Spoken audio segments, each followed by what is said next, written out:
Perfect. Cool. My name is Carlos. I'm a developer here at Kensan. Today, I'm going to try to be the moderator in this panel. So first of all, I want to welcome you guys all, and thank you for being here, especially to you guys. Today we have the panel, the State of the Rhode Island Tech Community.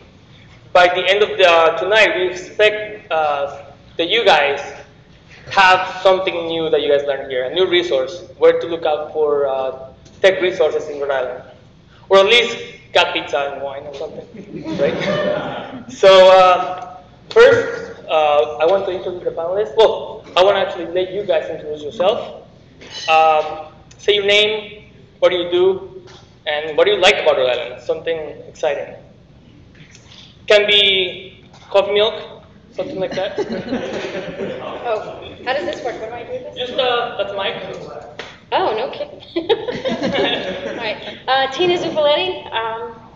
I work for CVS Health. I'm a solution architect. I've been in IT for probably 25 years plus. I'm kind of boring about Rhode Island. I love the beaches. Hi, my name is Sarah Alton. I'm a data scientist at Johnson & Johnson. I started there in July of last year, shortly after graduating from college. I came to Rhode Island for school and really wanted to stick around because I really like the state and the people here and the quality of life we have here. Hello everyone, my name is Arnell Milhouse. I'm the CEO of the CareerDevs Computer Science Academy and IntraCity Geeks. And I love Star Wars and Star Trek, as a lot of people here already know. And I love Rhode Island because it's an opportunity to, so many other cities have been developed, and here it's starting to happen, and I want to be a part of that. Hi, I'm Bryan Jepsen. I run an event called Providence Geeks, and I also have been putting on the Providence Mini Maker Fair for about 10 years now.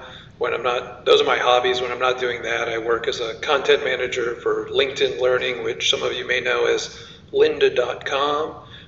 What I love about Rhode Island is how easy it is to find a bunch of really interesting people who are into some of the same things you are, but have radically different ideas, and you can do cool shit together. Good evening. My name is Paul Barry. I'm a technical architect here at Kensan. Been here about 4 years, just under 4 years. Specialize in the front end, but work in a full stack, full JavaScript stack. My favorite thing about Rhode Island is the proximity of everything. You can be in the country, you can be at the beach, and the changing seasons certainly help that as well. What about the mountains?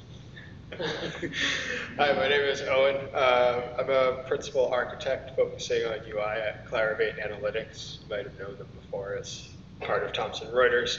I'm not originally from Rhode Island, but I've been here for almost 10 years and I really like it. I live down in the South County area, so I guess I like the beaches. But yeah, I have grown to kind of get to know the community better through originally worked at Kensan. That's kind of where I met Bryan, Paul, and Arnell, and have continued to maintain good connections with them. And so I'm really happy to be part of this panel.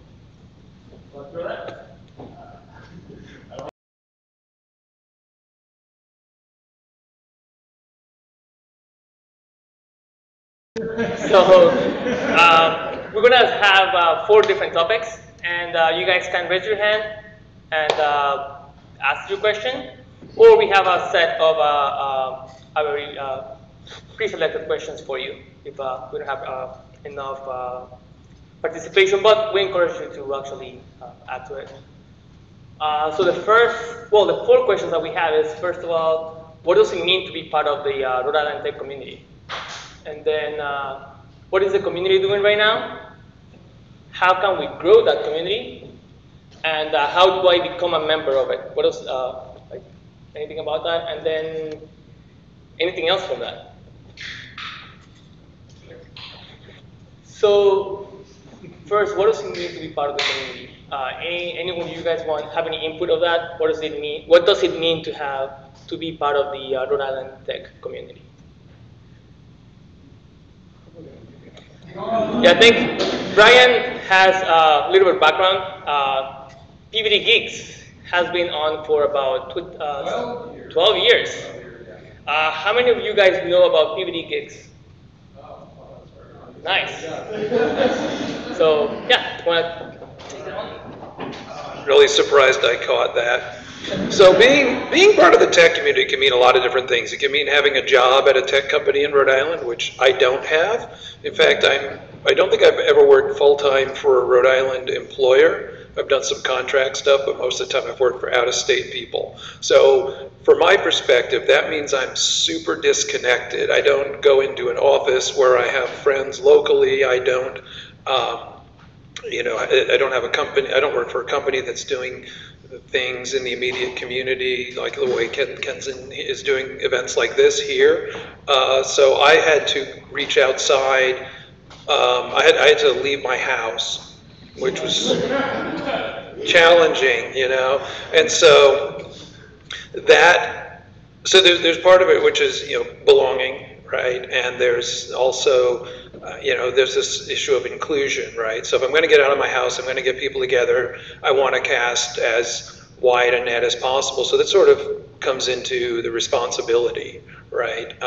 So there's part of it is feeling like you belong, but the other part is bringing everybody in the community together, like is happening here tonight. And every one of us, even if we have a day job, even if we don't, if we work for a company locally, work for a company somewhere else, we can do our part to bring people together, even if it's just for, just geeking out some night with like 3 or 4 other people. But there's a sense of belonging, but there's also a responsibility for you to grow that community individually at whatever scale works. And who else? I think you're next. Thank you. And that's appropriate because 10 years ago, I was one of the first, Maybe 12 years ago, I was one of the first presenters at Providence Geeks. And I had this crazy idea of creating virtualized cities when people would be able to go online. And so we were creating this virtual Providence and ran out of money. And, so what I really appreciate about Providence is if you have an idea and you have the aptitude and intestinal fortitude to make it happen, you can really get something started and gain interest in community partners that will join in and come really put a lot of support behind you. And the other thing that I appreciated about it is the ability to fail. Before CareerDevs, before IntraCity, Geeks, and Common Connect, all which are 3 companies which I'm known to be associated with, there's probably 3 or 4 other startups that I burned out on and tried to get going and just struck out. Some of them had various levels of success, but it's such a fertile community that's understanding and accepting. If you do fail, you can get back up again without necessarily being ridiculed. And that's one of the greatest things you see in startups in Silicon Valley, Boston, and New York. Every founder, whether it's from Uber, Airbnb, they had 2 or 3 startups prior to that. And so I really appreciate that community. And you have companies like Kenzen, and how many people have been to Kenzen from CareerDevs? Anyone? How many people here have been here to Kenzen more than two or 3 times? Right? And you have a ton of companies like Kenzen that are opening their doors. Providence Geeks. 3 years ago, I created Hack PVD, the first hackathon for the city of Providence. Then the governor came knocking, and then I created Hack RI for the state of Rhode Island. And so there's so many opportunities. If you have an idea, things that you want to see done, just get a shovel, start digging, and make it happen. And you'll see people rally to your cause. Anything you guys want to share? Like, what do you think about when you think about tech community in Rhode Island?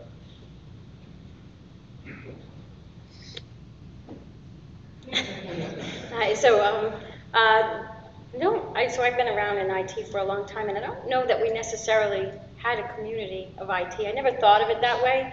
I've worked in big businesses or small to medium businesses that aren't necessarily tech businesses, but have large IT organizations.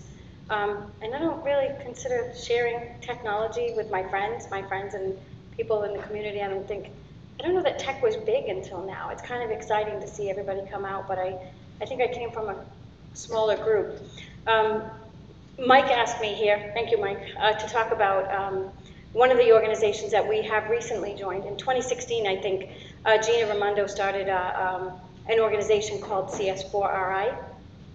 And the concept of that is to bring computer science into grades K through 12 for all students in Rhode Island, and partnering with, private industry and et cetera, also, educational organizations, et cetera. Actually, she pulled it off.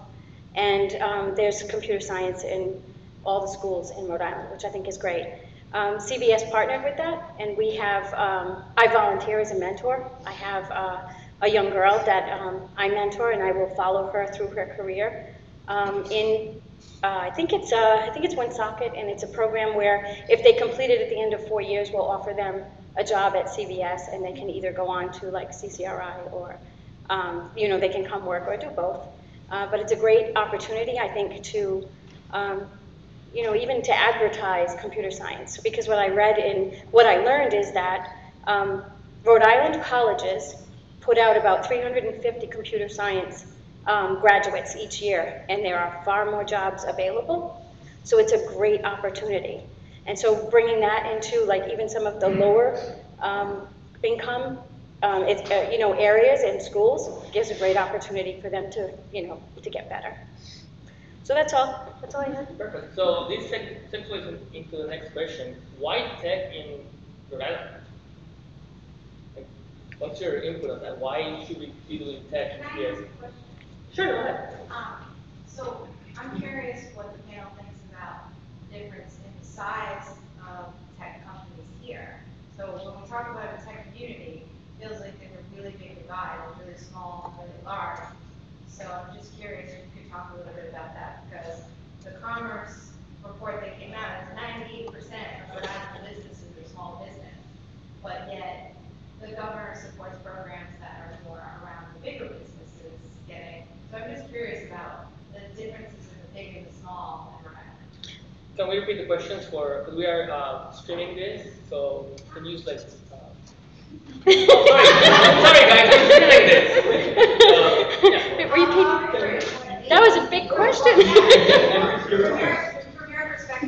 From your perspective, what's the difference in the community from small to large, and the support in the community for, the both sides? Obviously, I sit on the small side, so I'm more interested in that. But just curious, about the panel's perspective on the small versus the large.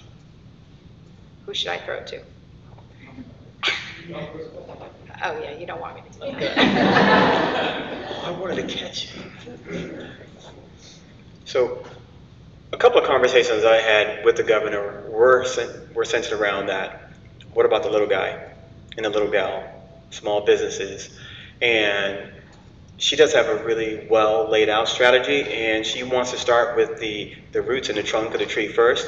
She feels that if she can get the large pillar and anchor companies to come in first, that you'll start seeing partnerships as you do between Johnson & Johnson, Brown University, CIC, and, for instance, Maureen at Johnson & Johnson. We've had a number of conversations, and you can start seeing those roots and those branches now beginning to spread out into the community. And so ultimately you will see more mid-sized businesses growing, and a lot of the smaller businesses, such as yours and some of the others that hopefully start up now, grow into mid-sized businesses. And it will take the smaller businesses getting more FaceTimes with the governor, with the mayors in various cities as well, beginning to lobby and being able to make their voices heard. The squeaky wheel does get the oil, but I do believe it's a good strategy starting with the larger businesses, and I would pass it on to either the two larger companies to see if you agree with any of that or what your thoughts are. So as somebody who works for one of those larger companies, I think it really it is a feedback loop. You know, we have people leave to go work for their own startup. We have people come from startups to join a larger corporation. It just depends on what stage they are in their career. And, you know, it's having both of those things in there together is really, really good for the Rhode Island tech community, in my personal opinion and in my personal experience, and for what I've seen a lot of my coworkers go through as well. Go ahead.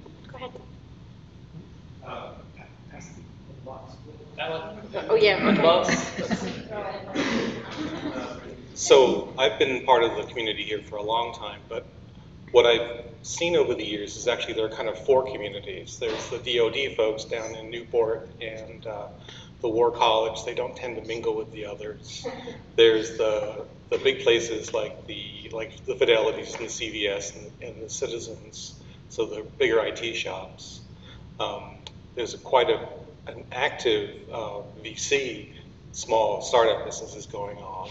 And then there's lots of mom and pop shops that have technology in them, and they seem to be alone. So it seems to me like there are actually four different communities there. That's my comment. That's a great comment, actually. There you go. So I don't work in Rhode Island at all, but I'm glad you brought up the point of like the different community areas, like Newport. I live in Newport.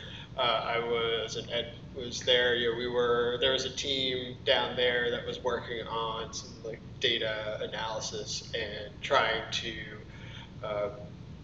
leverage available like geolocation data, maps, things like that to try and help the town of Newport identify, for instance, when the first project was road crosswalks and sideways, and how could we use data to help the town figure out how to, like, its own small business. Like, we're not technologically competent. Like, that's not our core competency. We're a municipality, but the technology exists out there, the community exists out there, like with the Newport Data Project, where civic-minded people can self-organize and take the public data that's available and apply our own experience to it. And I would love, I really was hoping and would still like to see like a greater utilization or networking between the communities, because you have a really in-depth tech community in Providence, and you know all the communities have like various skill sets. Their concentrations maybe geographically focus their attention, but there's still a lot of overlap with like Beta X Analytics, you know, that does a lot of data analysis, AI, machine learning, you know. So yeah, I think it could be improved, and I'm not really sure how, because even in Rhode Island, like an hour's 45 minutes is a long way to go. So you know, maybe we just need faster cars. Yeah, I'm not. You know, I think it takes a little bit, but it's gonna like just take like bridging one of those two, and then you get a third, and then pretty soon everybody knows everybody, and it's not so much where are you from. It's like, hey, you're just gonna be there next week. I don't have a good answer though. Sorry. I think that as Tina mentioned, that she didn't know much about what was going on in regards of technology community in Rhode Island. The next topic actually touches on that. What is the community doing right now? How many of you guys is the first time that joined us today? So, take a few hands up.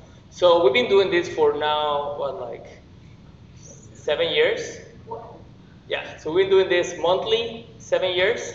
PBD Geeks has been for 12. IntraCity Geeks has been doing it for 3, and then before that you had other different programs, right? So we want to hear about what's available.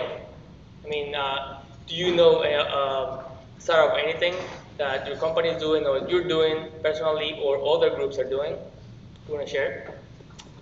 I can talk about a couple programs that we're involved in more at the volunteer level. So the Tech Collective in Rhode Island has a program partnering with the Providence Public Schools where it's a program through PCTA, the Providence Career and Technical Academy, where students enroll in community college classes while they are still in high school, and that is completely free to them and completely covered by the school district and the college.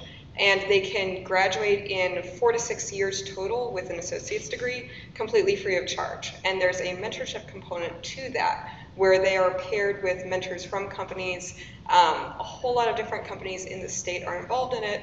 And the idea is just to be a professional point of contact for those students and talk not just about tech, but also talk about life, be a professional example to them.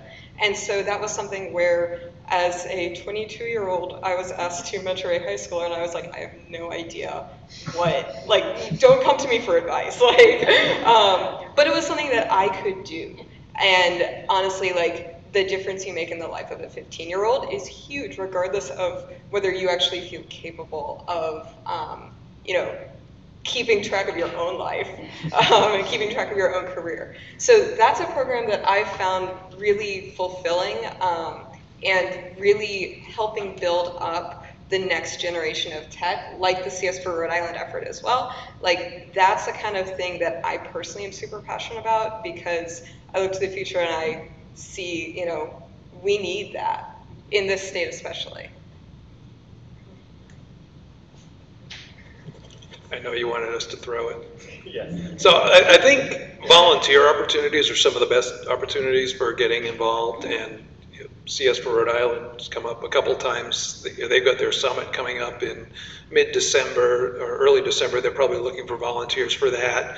I usually run a workshop at that, and I always need a volunteer. I teach kids to code using Microsoft Make Code, which is kind of a Scratch-like thing, and we do electronics. The Rhode Island Computer Museum in North Kingstown could always use people to help catalog, refurbish, solder, rebuild old computers. Any library that has any kind of makerspace probably has computer science-y things like Arduino and Raspberry Pi, and it's just if you're looking for a place to get involved, starting with volunteering is always a really good one. And that's just my pitch for volunteering. I'll leave that there. Anybody else? Awesome. And opportunities to get involved. So Providence Geeks has been doing its thing for how many years now? What year did you start? 12, maybe we're coming up on 13. In February, I think we'll be on 13th year. Rocks were soft back then, Yeah. right? And Different time. different times. So one of the things that we wanted to fill with CareerDevs was providing people with an opportunity to actually get jobs as software engineers in this space. And as we looked at the landscape prior to CareerDevs, I was a lead instructor for Launch Code. How many people were in that Launch Code cohort, right? We were teaching Harvard University's CS50 curricula, right? Rigorous, challenging problem sets that kept you up all night, tries, recursion, and we really grew from that experience. We began talking to companies and saying, what exactly do you need in a software engineer that's beyond the entry level? And so we had the traditional college mindset, but what we wanted to do is we wanted to take a 4-year CS degree and distill it into a 9-month process and have people drink from a fire hose for 9 months. But then we spoke with the companies and really found, for instance, eMoney, for example, one of the companies that we've partnered with. We met with them for 6 months, went back and forth and designed some custom curricula so that when people were hired, they weren't at the entry level, they weren't at an associate level, but they were at this quasi-junior level developer position, and they can hit the ground running on day one. And that's really, really innovative. And one of the other things that the reason why we wanted to do that and provide that opportunity because the student loan debt crisis right now is what? $1.5 trillion. And so that's a huge negative return, negative ROI. And so we've created a system where people are now, for instance, Joshua. All right, here's Josh. He's working up in Cambridge or Boston? Boston for a company called Circulation, right?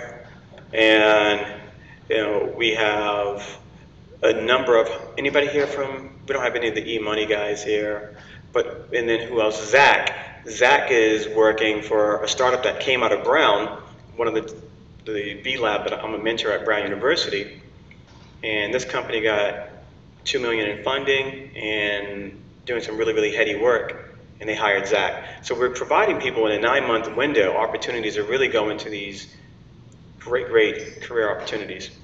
And on the other end of the spectrum, we have IntraCity Geeks, where we go into K through 12 schools and we teach rigorous computer science. This summer we partnered with Mary Lorza, identified 20 mom and pop businesses that never had websites before, and we taught these students how to build websites, how to host them online, and then we had a mid to advanced group that did a lot of database API work, and we got these businesses online for the first time, helping to really raise their presence and boost their sales. And again, IntraCity Geeks, if anyone ever wants to volunteer, we have that opportunity. If anyone wants to become a software engineer, you can join CareerDevs.com. I just want to add one other thing to complement all that is the meetup community itself. In particular, I would want to highlight the Providence Geeks website that Kenzen helped build for Providence Geeks to kind of help aggregate all that. And I know Paul Barry really shares my passion for speaking and presenting, so I think he should tell you why the meetups are. No, what I want you to tell them is why do we present? Like, why are all of us here? What is it to the community that we want? The teacher. They promise free pizza. You would have gotten that anyway. That's true. That's true. Yeah. Personally, I get a thrill by teaching people and seeing people have that aha moment, and that's what keeps me going every day, actually, is my own aha moment, figuring something out and understanding something that I didn't understand yesterday. So that's why I get up here, and that's why I like to share my experiences and try to help people understand their own problems and how to solve their own problems, and keep going tomorrow on the problems that they had solved today. So the meetup community, to me, is really kind of where I started to see that I can give back. After working 8 hours a day in this community, in this industry, I can then turn around and say, I've been there. I've struggled like you've all struggled. I've banged my head against the desk more times than you can count, but I'm still doing it and I still love it. And I'm here today, and I'm here every day to talk to everybody like you. Don't give up. Find what you love, because there's something, whether it's database manipulation or if it's UI design, somewhere in between, find your niche and love it and follow your passion. You're all here for a reason. You all enjoy what you do here. Keep going and don't stop. So if this is the meetup that you come to, great, come back every month. If not, there are dozens out there that you can find that are machine learning, or if it's something else, whatever your passion is in technology, there's a group for you out there.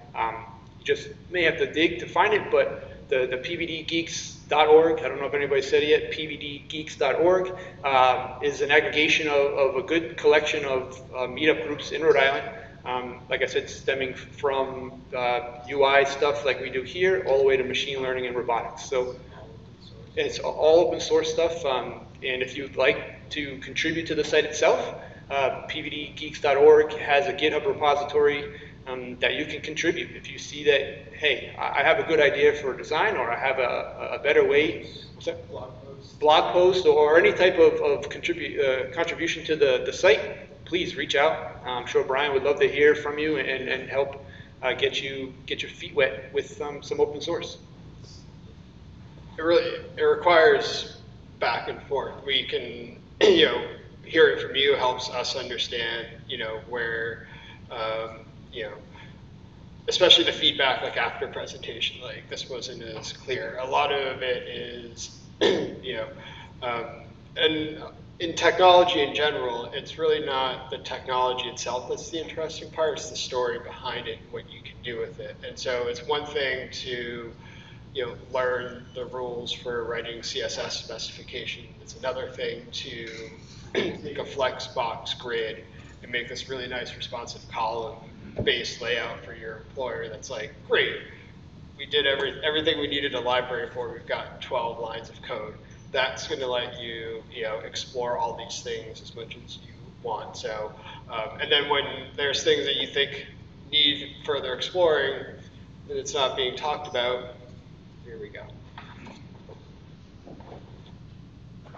And I want to open up now to any other resources that you guys may know. We just listed a few, but is there anyone who knows any other resources out there?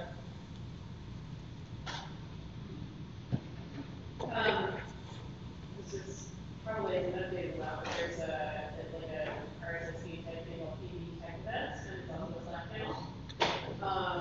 I feel like this isn't on it, so there's probably some additional communication that can happen. But Okay. that has it's a weekly, there's a weekly email that goes out that you can subscribe to that says here are all the tech things happening. I mean, things that are currently on it are like the code night with the mayor and develop it and run with Geeks and other things. Yeah, PB Tech Events is awesome. Yeah, okay, so see, like, hopefully you guys all found out about a new resource tonight so far, right? So, any other questions regarding what the community is doing now so far from the audience? So, Michael? Especially for the bigger companies, what are ways that we can get big companies or other companies involved? Because I think we have a group from, you know, seeing education, you know, innovative companies, and then big companies. I think collaboratively, I worked for one of those big companies with Tina at CVS, and it wasn't that we just didn't want to be part of a community. To her point, I didn't know it existed prior to working at Kenzon. You know, so I think, how do we get awareness to these companies that we're doing this? How do we reach out? And I think, you know, me inviting Tina, me being part of it, Susan coming, I think as we reach out to our connections and be public about this, it'll grow. So I don't know, how, is there any other insight that you can give? Anyone want to take this one? I can say one thing. There you go. So I was going to connect with you after this anyway, because I believe I was invited to something from your group to hire, and I was presented with web application developers, which I didn't have a need for, but I have a staff of like 40. I have lots of needs, so I think that if HR had a clue what I was doing, we would have connected better. So you and I will talk after this. We'll talk. But I mean, I think groups like this, I'm just saying, like, I didn't know they existed, so this is great. I'll say also, so currently Johnson & Johnson's office is 65 people, and the vast majority of those people were hired from this state. I think a total of 3 people moved here from out of state. And so those people were here to begin with. They were working for other companies before, and so just maintain those connections. And as somebody who's relatively new to the tech community, that's how I find out, is from my coworkers. And so we all need to get out of our introvert bubbles and just maintain our connections. Yeah.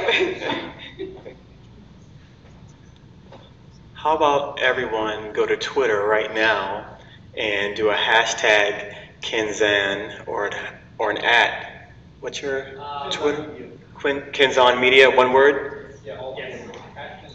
Yeah, I think that's one way of getting the word out on Twitter. We do a lot of that at CareerDevs with our hashtag Silicon Road. And so this would be, I think the more we connect with each other on LinkedIn, we build the fabric of that social network on Twitter, LinkedIn, and we follow, and I try to like and promote a lot of things that I see coming from Providence Geeks, Kenzan, Johnson & Johnson, CVS, and so many other companies in this space. The more we do that, and then I'll ask the class, I'll say, hey guys, retweet this, you know, from eMoney, or that type of thing there.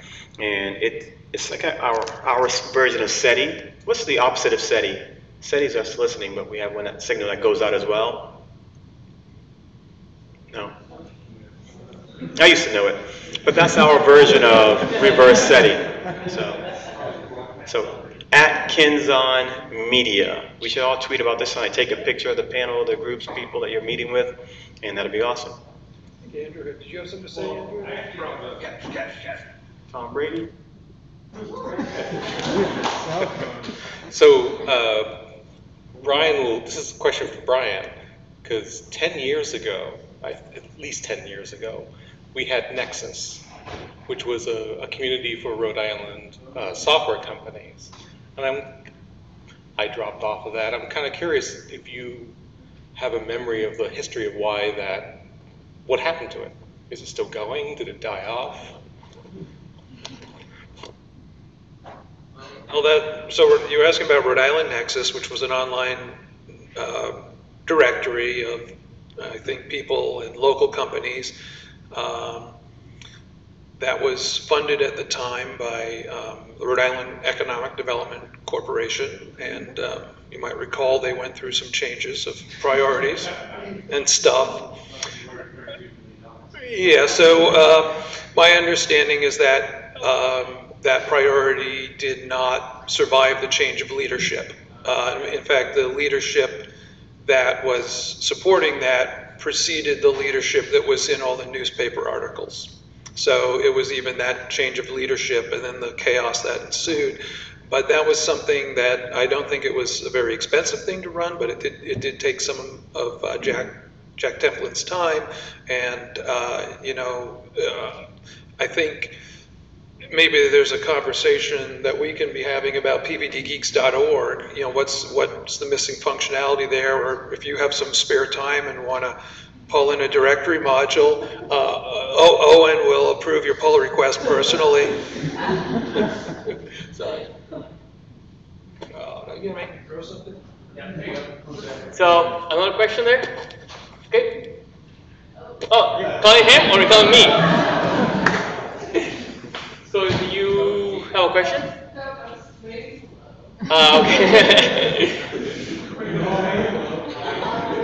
Okay. Any other questions from the audience? Ready? Ready. Yeah, it's less of a question and just more an awareness. So the individual up on the panel that works for CVS, the company that I used to work for, CVS is actually our client, and our company is a small 25-person company. We're actually the largest media marketing company for healthcare, and we're in Rhode Island. Not many people even know of us unless you're in industry. The one thing that I've noticed about most businesses in Rhode Island and possibly other states is that you can go and look up companies through various resources, but you don't know what companies have IT departments or what departments there are in those companies. So you can't even send like an open letter to a director to say, hey, I've just graduated. I'd be interested in your company because that is an area I'm interested in. There should be something added to the state level that identifies the departments within companies so that individuals can apply to those companies versus waiting for the next job post on Indeed. There's not the inward look into a company to know they have an IT department. And somebody mentioned it's 98% small companies. I don't know what those companies are. I don't know if they have IT departments, if they outsource them, if they are in-house. But circling back, the company I work for, we're a small company, and our customers are Fortune 500 customers. And most people here probably never even heard of the company unless you're in the industry. Oh, good. Short term. So just to mention a couple other things going on in the community, there's a WordPress Meetup that happens all the time for people interested in that. JavaScript, the groups that get together. Myself and some other people started RIAgile, riagile.com. That's kind of sponsored through Tech Collective. So if people are trying to start up specific groups, I'd recommend reaching out to Tech Collective as a space to hold things, as well as, they have some resources. So just some ideas. I have a question for the audience.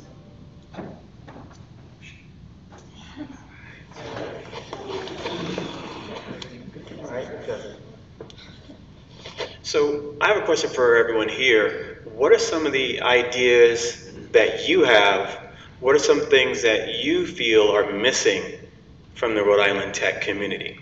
Because you have some really great companies here that are represented, and people, your idea could be something that will really spark the next big thing. Right. I kind of grew up in large companies. Last 10 years I've been with startups. We sold one. But mostly I worked in Boston. And there's a huge brain drain in Providence, Rhode Island, that goes north. You're one. But after we sold the first company, I started mentoring companies in the innovative labs down in Cambridge. And they got blockchain labs. They have brownstones with 20 companies in there of 1 or 2 people that's a company. And they have angel investors come in, they have lunches.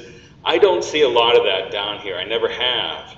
And if the governor or somebody, the resource council, can get one of these mills, and I used to have a very small office above the Met here 10, 12 years ago, it gets it going. And also, if they do win out and the company does grow, they tend to stay here, or they tend to stay up in Boston in that case.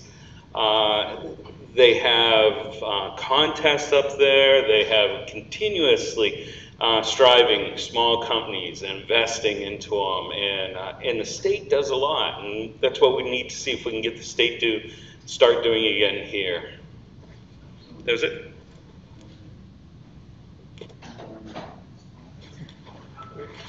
Any other input on that question? There you go. I do want to highlight that I believe the Cambridge Innovation Complex, CIC, is moving an office to the Jewelry District in the same building that Johnson & Johnson is going to be moving to. So I hope that will start to address that. Do you know more about that? Yeah, so are you familiar with CIC, the Cambridge Innovation Center? They were one of the first incubators in Massachusetts, and at one time, who went to CIC with us last year? Was that not impressive? Remember how they said when they started in the late 90s, it was $7 million worth of venture capital in all of Boston that took place in that year. And then just last year alone, there was in that one building, there was something around 70 million, some insanely high number. But when you have innovation centers of that nature, where you're familiar with WeWork, all right, so CIC is like WeWork, where people can go in for low prices and rent out a chair, rent a table, rent an office for small money per month, and it really fosters collaboration. In the same way that we're doing here, you get a lot of thought-provoking concepts going on, and so you're going to see more and more of that taking place. And again, that's why big businesses really taking the lead on that. You're going to see there's Sprout, Tech Collective, right, that are doing similar things. I was at Tech Collective today for a meeting, so it's happening. It's happening. Someone else? Anyone else with a response to that? Okay. I think one of the things I'm hearing a lot is about networking, and that we have questions about how do we network better. How do we communicate better within the community that does exist? Because there's a lot of tech community here in Rhode Island. If you go out to Meetup, there's a ton of groups. It's actually overwhelming how many groups there are, and then you kind of figure out whose meetups do I want to go to? What are relevant? But how do we network better, and how do we get that word out better to each other and to some of the larger companies who I know I've had meetings with some of the larger companies, and they've said, yeah, we have to steal our talent, or we're going to Boston begging for talent. And I look at them and go, why? We have some of the best programs here in Rhode Island that exist in this country. So what are we doing wrong to not get the word out? That's my biggest question. Anyone want to answer that? I might have some input to that. So I had alluded to this earlier. I don't know who the connections are that they make within the companies. Like I said, I know that I got an invite and I looked at a bunch of resumes, and I do believe that they were from your organization, but they weren't relevant to what I needed at that moment. So whoever the connection is, maybe is not the right connection. So I could probably contribute to that by speaking with, you know, some of the leaders in my company. So again, it's about education. It's about me even being like, thank you again for inviting me, because it kind of opens my eyes. I guess, well, just kind of follow up, what are some of the things that would be in this, right? If it's not what you need right now, you know, we definitely need them. How can we have other ideas to get more attention from the people that work 8 hours a week? You know, and what are they doing to make those events spark and be more interesting? So you're like, oh, you know, I heard about that, I have to get there, I have to make time for it. It's a good question. I think I'd have to like reflect on that for a bit and then come up with an answer. But I do know that I have recruiting issues, right? We mentioned that earlier. I mentioned that I think there are only 350 college students that are put out per year. There are far many more opportunities out there for tech. So hearing people looking for jobs too kind of surprises me to hear that. I would think that everyone would have a job. I'm hiring.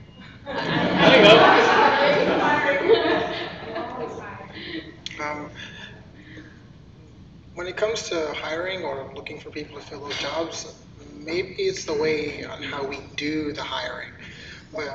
Because maybe a resume isn't the most effective way of gauging the talent of an individual, and maybe something more applicable like a project or the aptitude, like seeing how much work they're putting into their skill, even though they're not making that level of income or in that position.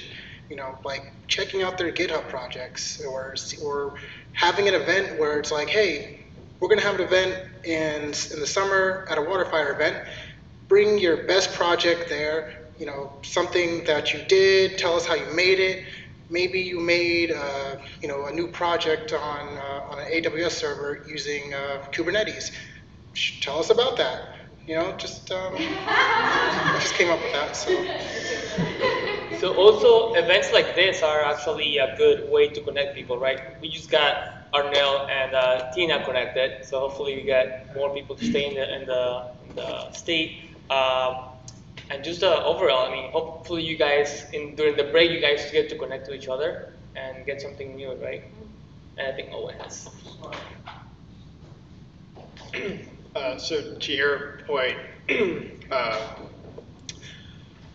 the communication, the marketing, the storytelling element of it, I felt, I certainly know when Kenton first partnered with Bryan and we were talking about the Providence Geeks website, like, you know, even though it was, you know, it wasn't like for a client per se, or, you know, there wasn't like a contract between Kenton, you know, it was intended to be a very reciprocal type of project, very collaborative. And so, yeah, one of the things that we focused on, but we took it seriously like a product, like something we would build for our clients, like what features do you need? Like right now it might just be a meetup calendar and some blog posts, but you know, the vision was, and based on what we wanted to get from meetups like this was, would you want to see, like when we record these, would it be great to get the meetup invite with like the video and then like the slides?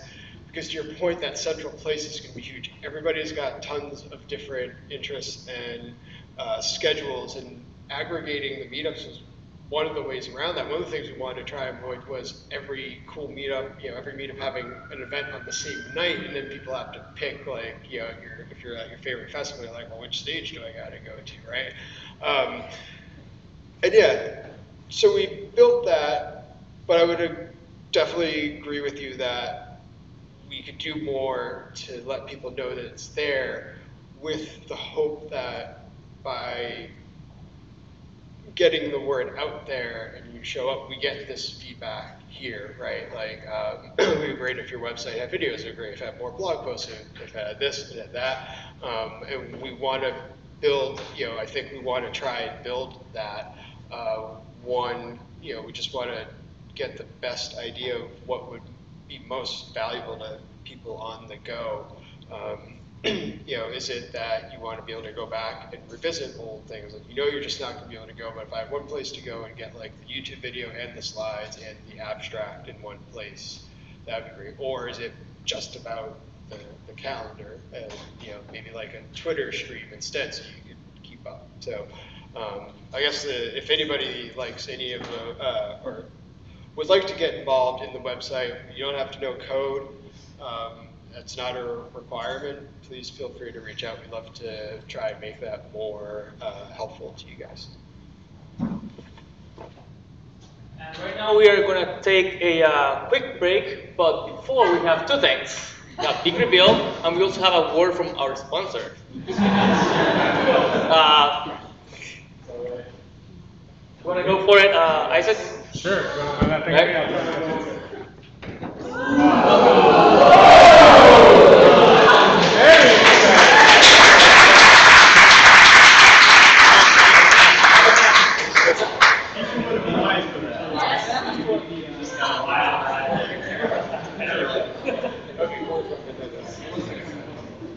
Cool, did we all recover from how exciting that was? Very exciting.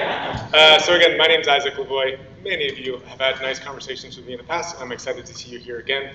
I wanted to make a quick pitch for Kenzan as a place to work. So that's my job, making sure that nice people get nice jobs at organizations like this. We have a couple openings now, more openings to come very shortly. Please feel free to reach me tonight or reach out in the future.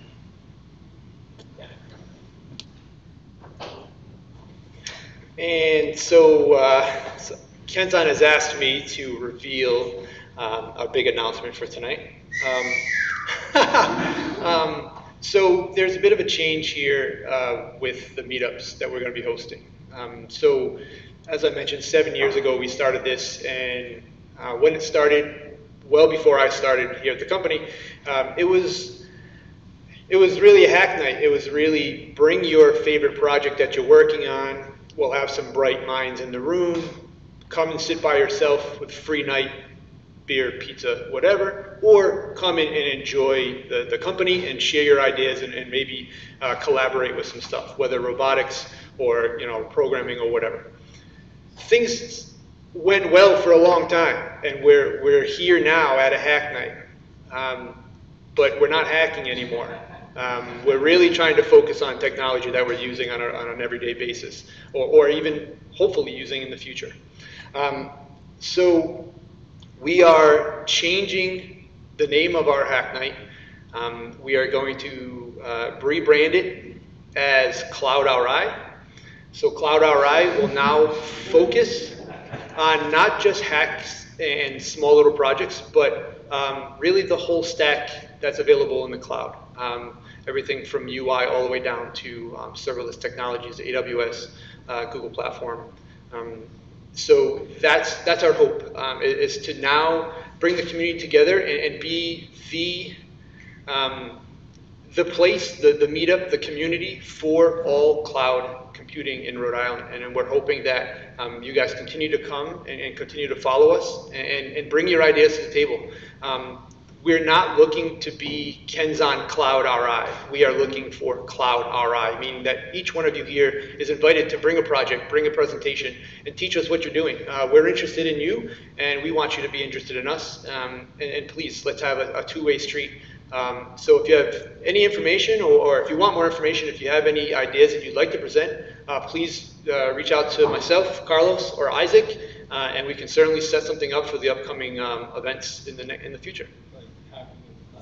Hacking in the cloud, yeah. Thank you.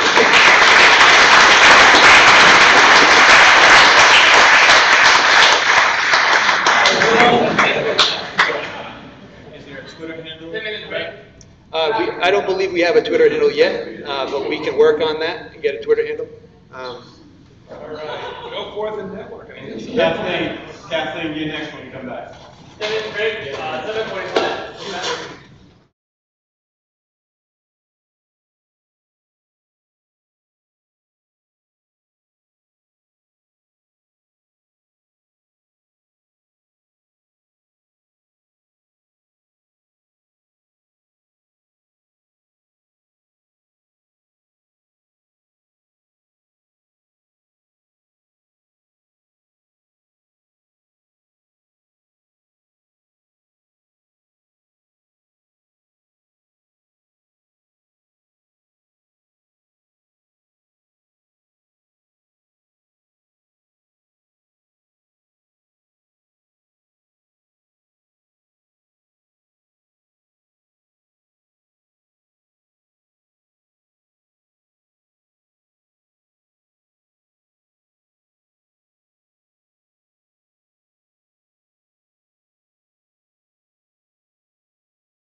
knocked off to the side? Not too bad. Awesome. It was.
fun. We kind of like the growth is something that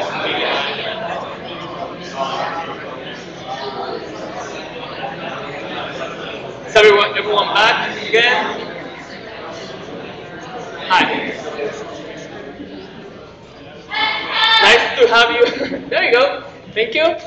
Nice to have you guys back. So now let's jump back into now the other topic. We know what the community is doing right now in Rhode Island. We know what does it mean to actually be part of the community, but how can we grow it, right? We don't want to just stay where we are right now. We want to actually keep growing.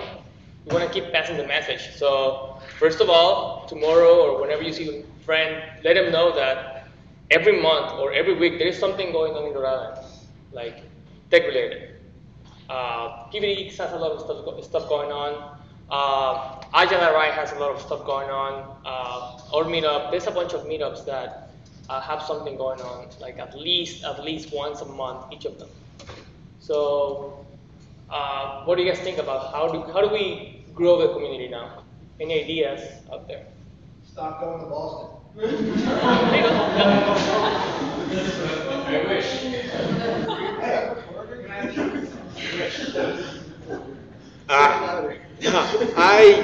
I actually worked in Boston and came back to Providence. I was very lucky to find a very good job up there, and they paid me a lot of money, and I learned a crap ton of stuff. And I came back, and Kenzan welcomed me, and I don't think I would ever leave here to go back to Boston. What they do here at Kenzan and what they're doing for the community in Providence is much different. It's a smaller field. You know, you go to Boston, you're overwhelmed with everything. I was anyway, I should say. The tech community is so large, the opportunities are so vast that it's overwhelming, and it's tough to know you're making a good decision. You walk into a company like Kenzan, they make you feel like family. From the first day I sat down with Kevin, I don't know if Kevin's in the other room, I sat with Kevin and the CTO, John, and we sat 6 o'clock at night talking just like 3 guys talking tech. I've never had an interview like that in Boston or any other larger company. So what can we do to grow the community is keep the community here. Try your best to, even if you are working in Boston, come to these events and try to spread the word here. Take your knowledge of what you're learning in Boston at those startups or those large companies that are throwing buckets and buckets of money at you, and come down here and teach us and bring those buckets of money with you and say, hey, I got the knowledge, I can prove that, the money will come. And so if Boston is your golden ticket, trade it in and come here. Come to Providence and use that knowledge to help a company in Rhode Island grow. There's one additional program I want to highlight that might help an individual person do that. So if you're in the position where you're hiring anyone who might potentially have student loans, or you yourself have student loans and are looking for a job, the Rhode Island government has a program called the Wavemaker Fellowship, which will give a tax break to people in the form, it's like a tax break to pay you back for your student loans.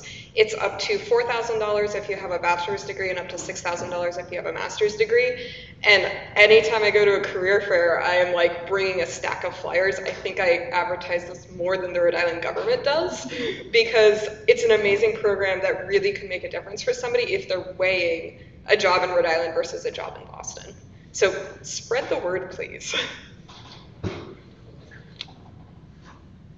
So I just wanted to kind of echo something that Paul said, right? So I don't know how many of you guys know me personally, but I just want to let you know that I try to make an effort to come to these hack nights. There's also a Python meetup that happens on Fridays that I try to make an effort to come to. What is an effort? I'm out of my house at 6:10 in the morning, and I usually don't get back to my house till like 7 o'clock at night, right? So I'm out of my house the entire day. I haven't seen my kids, I haven't seen my wife. I haven't really taken a break, and I'm here. Why? Because I want to see this community grow. I make the effort, right? If we want to grow it, we all have to make that effort. The train was late today. It was an extra 20 minutes. It's annoying, but I'm still here, right? So the community's not going to grow unless we all make it grow.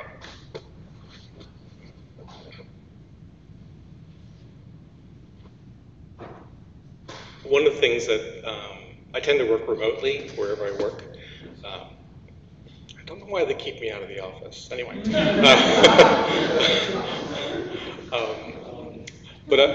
One of the things I've always wanted to do is have an internship, a summer internship program. And I've always been stymied by just, getting the first intern, just setting things up. There are various legal requirements and stuff. And I was just thinking some of the larger companies like CVS and Johnson & Johnson, you probably already have programs that you could help train people like me to start an internship. So even if we only bring one person in, and that would be good. That was my idea.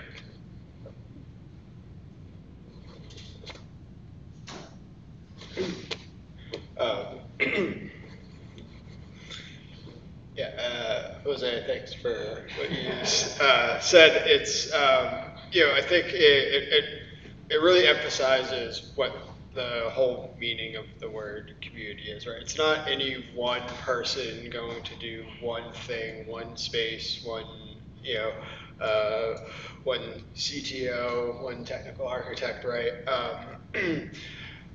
And however, at the same time, when you're starting out, I totally get how, there's so many meetups and there's so many topics and there's so many people. And this is something that I found has really been helpful in just my career in general, is really being able to distill down all the thoughts and ideas that you have into something that really reflects who you are and what you want to do. The easiest way to cut out the noise is to know exactly what you want. And now, I'm not saying you're going to figure that out right away, but some of the best project managers I worked with were technical, right? There's room for anybody to fit any role of any project. It can be technology based, but your skill might be, being able to communicate with developers. You have a really good ability to communicate from acceptance criteria to technical problems, like implementing, the thing that you're about to design is going to be disastrous on performance. I know this because I've built that. The end goal doesn't have to be a commit in Git. You can work your way up. The technology will help you be a lot more consistent throughout that trajectory. But it's really going to come down to kind of where you want your trajectory to go, so you can find the paths, so you can pick the meetups, you can pick the topics, you don't feel like you have to know or attend everything. If your passion is really in networking, then Cloud RI is probably going to be the place you're going to want to be front and center, right? You're going to want to talk to people like Darren. Bring a project that you have and ask them questions about it. Be like, here's the command I tried to run, But know where it is, where your goal is, and try and articulate it to yourself that doesn't involve a job title or a technology or a language. Don't say I want to be an R developer. I want to be someone that can take patterns and solve problems. Not to speak on yours, but something like that, right? Think a little bigger, or don't feel, be encouraged to think bigger. The bigger picture you have, I think, is going to be one of the best kind of tools that you can have to see all the dots, connect them, and know where to go from there. Sorry. Now, what do you think are some of the challenges that we have to achieve that goal? I know when we say, yeah, let's try this and let's try that. What are some of the challenges that we have to get over and to achieve our goal to grow in that community?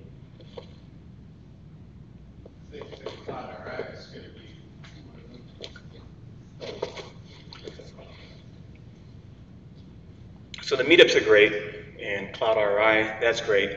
There needs to be more mentorship from the companies to the upstart software engineers at companies like CareerDevs, for instance.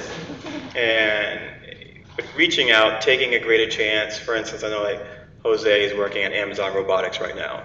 He interviewed with a number of companies here in Rhode Island, so he's not in Boston by chance he tried to do everything he could do first in Rhode Island, and the only company that took him was Amazon Robotics. Can I just add that I actually got two offers from two Boston-based companies. The Amazon Robotics one is actually north of Boston. It's actually in North Reading. I actually take 2 hours to get to work and 2.5 hours to come back every single day. That's how excited I am about my work. But it's not because I'm working at Amazon. It's because I'm doing what I like. I'd be similarly as excited anywhere. I've applied to GE. I've applied to Johnson & Johnson. I've applied to CVS. I've applied to Fidelity. I've applied to all these Rhode Island-based companies, and either there's communication breakdown or Citizens Bank as well, or you know, they just didn't see whatever they wanted to see in me, and that's fair, right? But two simultaneous offers in Boston, and then another additional one not too long ago as well. All I can say is, you know, what's going on? And similar to that, Josh, he keeps sending me new job offers that he receives every few weeks. Kathleen, she's up in Boston, same thing. She's like, oh my goodness, I got another company wants to hire me. It's like crazy. And so I think Rhode Island has to do a better job in stealing back our talent before they, because now I have the problem of I'm trying to get our students to work for Rhode Island-based companies, and now these guys are like, hey, I'm making this in Boston. And I'm like, no, shh, don't tell anybody. Yeah, I mean, I want people working in Rhode Island. I want them building companies in Rhode Island, but anecdotally, I'm hearing the same stories. You know, Boston recruiters and hiring managers will actually take the time to follow up with candidates, whereas in Rhode Island, people sit for weeks or months. And I don't know if it's a cultural thing or what, but you're asking what is a barrier. It's whatever's going on with Rhode Island companies, big and small, as far as communicating with candidates and making them feel valued. It's the stories I'm hearing from people who are out there trying to get jobs in Rhode Island compared to what's happening when they're going elsewhere. It's night and day, and I don't know what it is. I don't know what it is, but it's going on. So earlier, I actually saw a few hands of people who were hiring, right? So who's hiring today? Because like openings in their companies. Okay, there you go. So Kenson has some, and so any of you guys follow them, ask them for their info. If any of you guys are thinking about a new job or anything and want to move back into a state, there you go, right? Yeah. So coming from CVS and being in the same team as Tina and hiring, it's big pressures at big companies, and we're often pressured to use consulting companies or third parties, and the recruits don't always get to where they need to be. So I think Tina talking, over here, that's what we have to do is get people like Tina involved who are in these companies, Susan, and get them here so they can understand that there are people, right? And I think as the community grows, you'll see that. It's getting through the HR filters, it's getting through those things. But I would also encourage you, there are some good consulting companies that are around, right? And I can tell you, dealing with them firsthand every day when I work with CVS, they're having trouble finding talent also. And you may have a better opportunity going through them to get into a big company because they already have the in. And certainly I can give you some companies that we dealt with at CVS specifically. I don't know if Susan has some too, but that might be an opportunity where they can't find talent in Rhode Island as it is, but they also don't know where to look. So as people like you who are educating, I would encourage you to reach out to these contracting companies or already have ties to these big companies as leverage to get in there.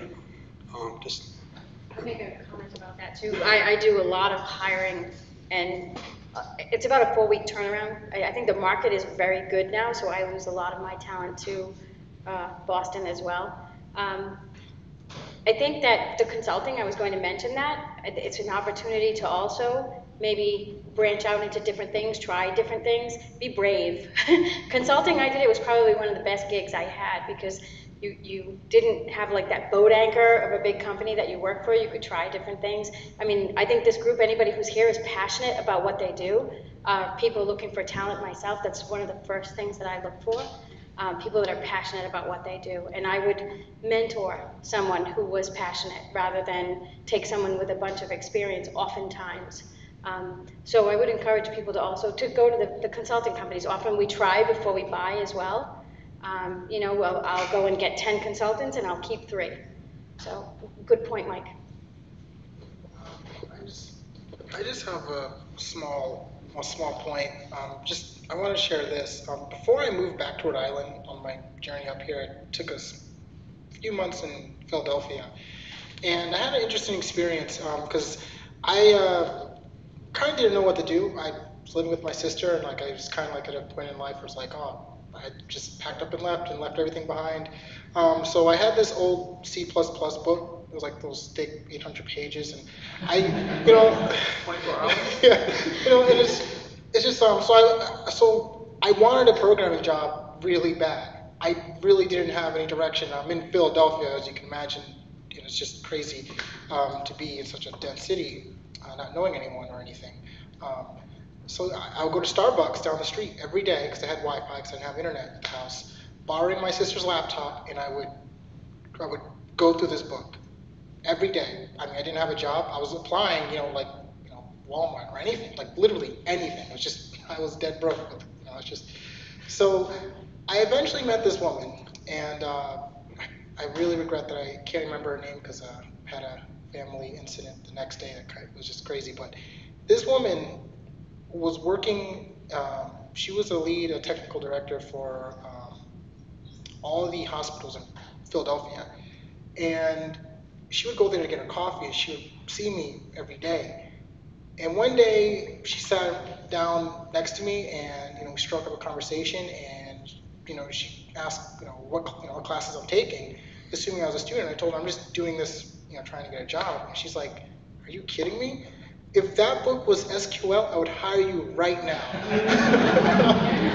And it's just like at that point, I had no degree. I didn't have anything but the understanding that for me, for what I can do, my skill set is software, it's computers, it's technology.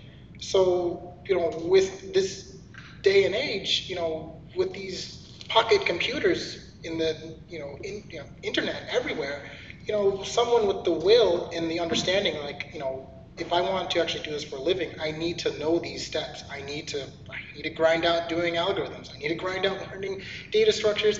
I need to grind this out. If you look at athletes, they didn't just get born like that. They grinded it out. They worked that way. Tom Brady, we all know how he got there. He worked. So seeing people who can put in the work and understand what it requires, even though it wasn't SQL, the fact is, if I was able to stay in Philadelphia, I would have learned SQL. That would have been where I started. That was back in 2013. Granted, life isn't that simple, but it's just, that experience has taught me that, coming from the approach that it is not so much about these documents or these, degrees, but it's really about the drive of these individuals who understand the technical requirements and are willing, if they don't know, to learn. I know Kubernetes, Helm, and Docker. 6 months ago, I didn't even know. Yeah, I didn't know any of those, but now it's like, I love it. I'm killing it every day. I'm tired when I come home, but you know what? I love it. It's because I didn't know what DevOps was, but now it's like, man, this is what I don't need to be an engineer doing the development. I'll let someone else make the app. I'll make sure the app is available to everyone and running 24/7. So.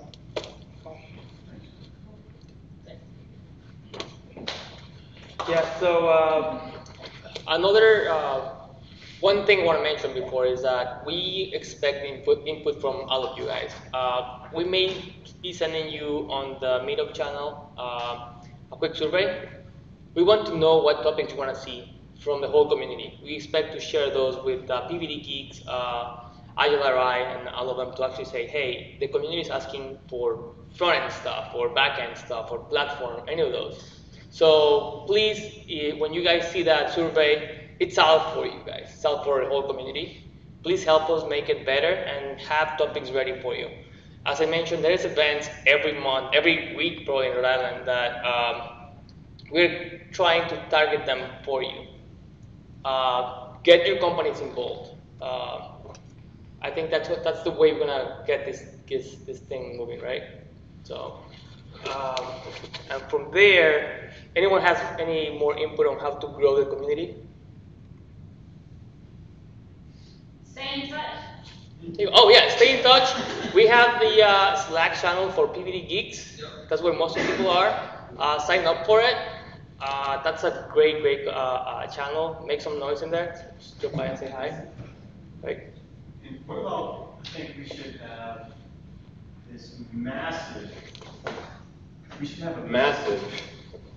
meetup maybe once or twice a year with all the meetups that come together. It would be like Avengers Affinity War and the DCU getting together. We'll do that. Yes? We'll make that happen. All right, done. We'll make that happen. Yeah, so assuming that we convinced everyone in the audience, how do they sign up? I mean, we talked about the Slack channel, so I just go to Slack, and how do we find you guys? The way that Slack provisions users, you need a link. So I have that link. If you remind me, I can send it to you, and you can send it out with that survey. Yeah, I think you can send those to the Meetup channel. I'm gonna try to start a conversation about resources. I'll involve everyone who's here, and hopefully you guys get a repository of good resources to attach for the whole state. Good. And then the end is near, so we're almost there. Any closing remarks from you guys? Tina, want to start? Oh boy. All right. I'm not good at that. Closing remarks. I don't know. I want to thank you for inviting me. I think that I can contribute to growing the community just by being here and also spreading the word. So I think it was successful. Thank you, Mike. Thank you much. I think kind of returning to the previous discussion we just had, one thing that I really care about that I see the Rhode Island tech community doing, and I just want to always do more of on my end and also just like see more of it in the world, is also making sure as we're growing, we're doing it in a good way. We're focusing on making things accessible to people who historically have not been had access to the tech community. Make sure, if we're writing job descriptions, maybe not requiring bachelor's degrees, including inclusive language with regard to race and gender and sexual orientation and sexual identity, things like that. And so in terms of growing the community, if we continue with rigid definitions of what the tech community is, we're not going to grow. And so being mindful of that as we continue to work, I think the Rhode Island tech community does a great job of that. And so keep up the good work, and I'll do it at my company, you do it at your company. And I just want to say thank you, and let's give a round of applause to Kenzan for hosting this.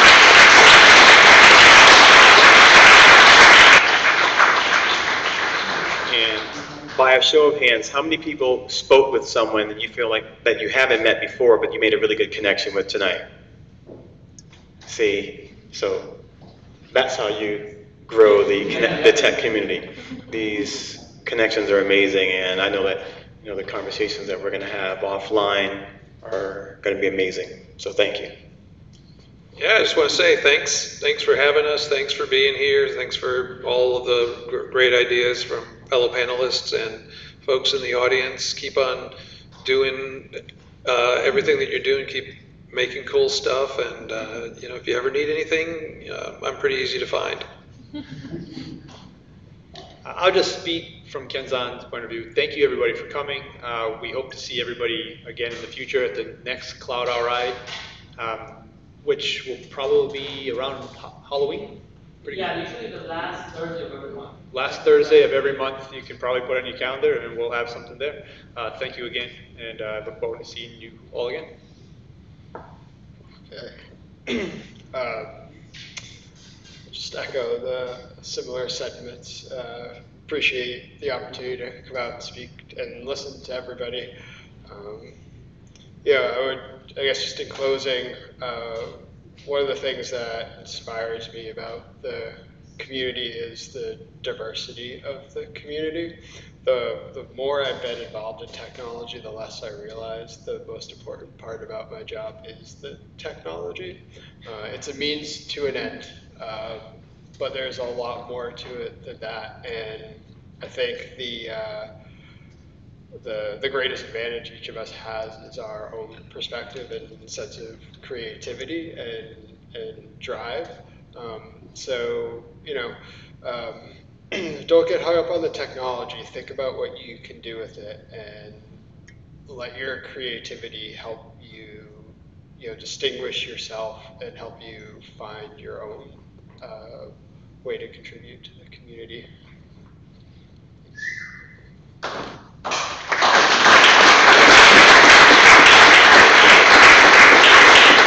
Is there anyone in the audience who wants to do any closing remarks or anything? Any comments? Good. Okay. So I just want to thank you all for being here, especially you guys. I just want to big applause for you guys. Thank you very much. It was a pleasure having you here. And as I mentioned at the beginning, hopefully you guys all learned something or had a slice of pizza in mind. So yeah, thank you very much again.